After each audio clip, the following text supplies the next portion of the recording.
Help me hit 7,000 subscribers. Support the video with a like and share your thoughts in the comments. I read everyone. Thank you. My name is Aiden Cole, and if you had told me a year ago that my relationship would end because of a man named Mike Dalton, I would have laughed harder than I did that day in my kitchen. But life has a strange way of turning the ridiculous into something painfully real. I remember the moment clearly, too clearly. It was a Thursday evening, the kind of slow, quiet day where nothing dramatic is supposed to happen. I had just finished making dinner when Lena Hart, my girlfriend of 4 years, walked in with a smile that didn't belong to me anymore. It was small, sharp, and oddly triumphant. "Aiden," she said, tucking a strand of her honey-brown hair behind her ear. "We need to talk." If you've ever been in a long relationship, you know that sentence sits somewhere between a warning and a funeral bell. But I stayed calm. I always stayed calm. That was my thing. She crossed her arms, shifted her weight, and then said it. "I found someone better." No hesitation, no tremble, just flat, practiced certainty, like she'd rehearsed it in the mirror. I didn't say anything at first. I wanted to let her talk, to let her fill the silence she was suddenly so confident in. She mistook that silence for weakness. She always did. "It's Mike," she added, and something in her voice lifted. Relief? Excitement? Maybe both.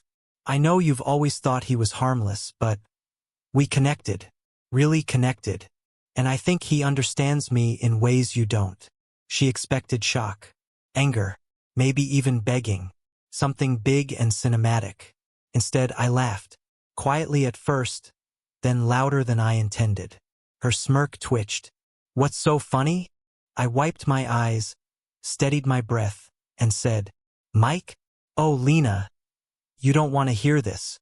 Her confidence faltered for the first time. We had known Mike for 2 years. Well, she knew him for 2 years. I tolerated him for 2. He floated around our friend group like a lost balloon. Present, noticeable, but never quite grounded.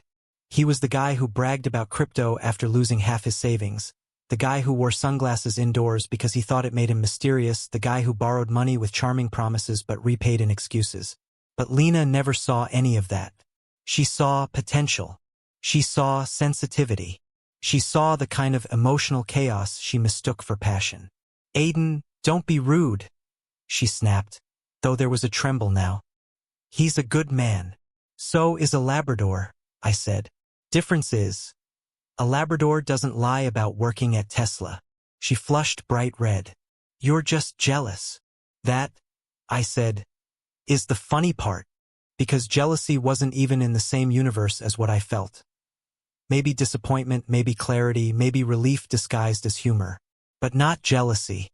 She rolled her eyes. "Look, I'm not here to argue. I'm telling you because I respect you." I raised an eyebrow. "You're breaking up with me for Mike because you respect me?"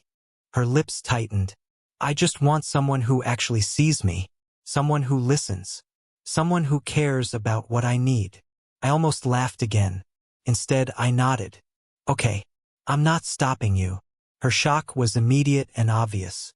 What? That's it. That's it. For years, Lena had been convinced I'd fall apart without her.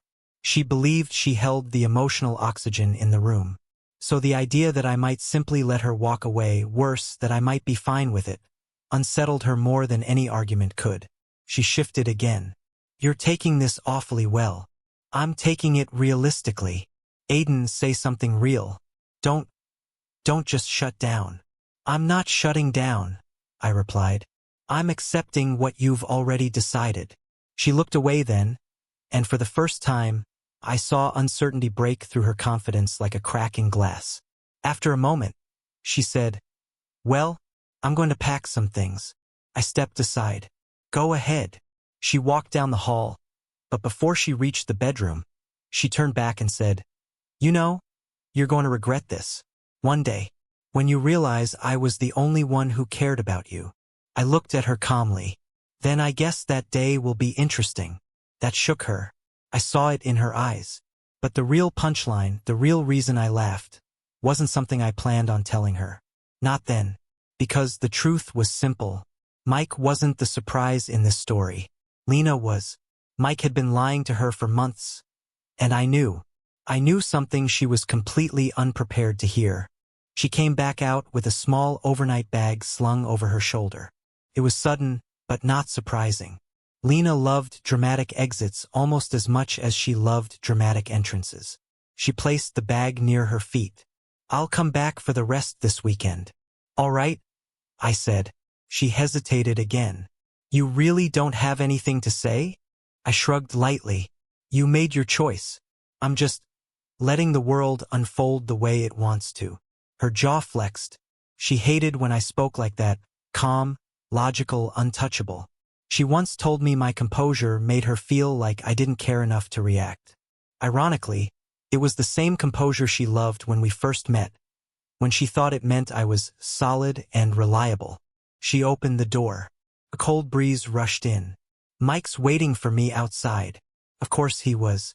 Mike loved grand gestures, bouquets on dashboards, leaning against cars like a movie hero, playlists titled Serenade Mode. I imagined him grinning in the driver's seat, sunglasses on even though it was nearly dark. "Good luck, Lena," I said. She blinked, surprised that I meant it. "Okay. Well, goodbye, Aiden." "Goodbye." She left. The door clicked shut softly. I didn't chase her. I didn't collapse. I didn't replay her words on a loop. Instead, I sat at the table, took a deep breath, and let the silence settle around me like a long overdue exhale. And for a moment, just a moment, I felt nothing but relief. Not heartbreak, not anger. Relief, because letting her go wasn't the complicated part. The complicated part was what she didn't know. Mike had been texting me 3 weeks earlier. He didn't know I saw it, of course. He thought he was messaging a landlord about an apartment he was trying to rent, for him and a special someone. But when you leave your phone on a table during a group hangout, notifications tend to announce themselves. And the messages didn't look like someone planning a future. They looked like someone with no idea what a future required. He'd been rejected from the place because the landlord ran a basic employment check and discovered Mike wasn't currently employed anywhere. Not Tesla. Not anywhere. His job offer had been an unpaid trial shift for a startup that folded in 6 weeks. His crypto comeback was a few $100s he turned into 50. His savings were 3 credit cards with balances that could choke a whale. But the best part?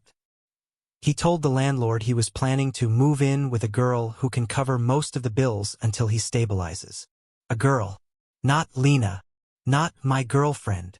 Not even my partner. Just a girl who could be financially useful. He didn't name her, but I didn't need a detective to figure out who that was. Lena had always wanted to be needed.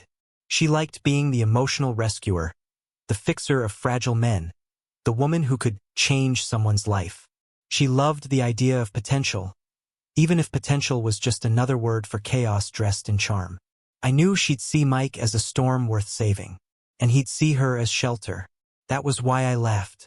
Not because she picked him, but because she thought she'd won something. For a while, I sat in the quiet kitchen, absent-mindedly tapping the table.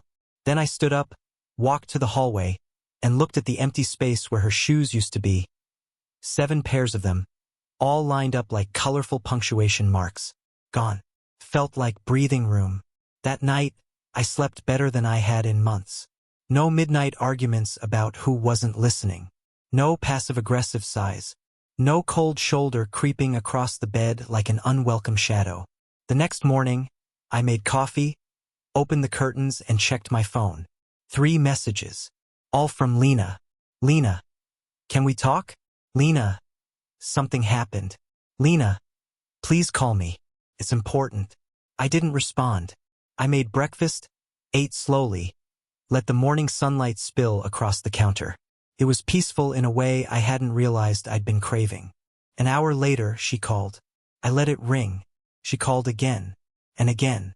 I finally answered on the 4th try, not because I wanted a conversation, but because curiosity is still human. Her voice was shaky.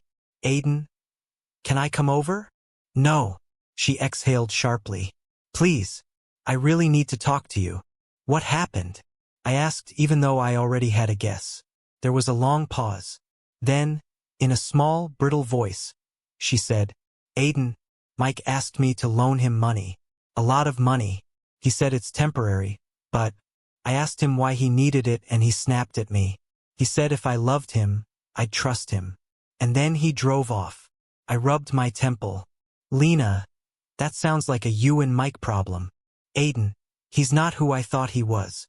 I know. She froze. What do you mean, you know? I could have said everything.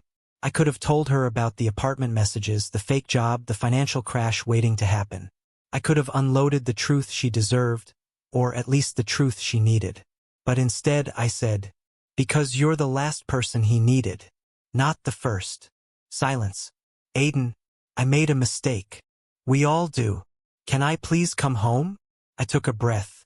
A slow, steady one, the kind I used to take before responding to one of her emotional storms. Lena, this isn't your home anymore.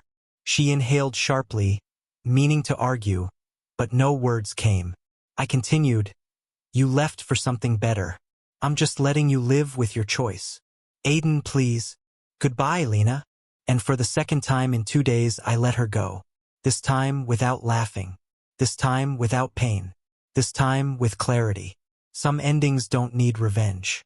Some endings just need truth. And sometimes the funniest thing you can do is simply move on.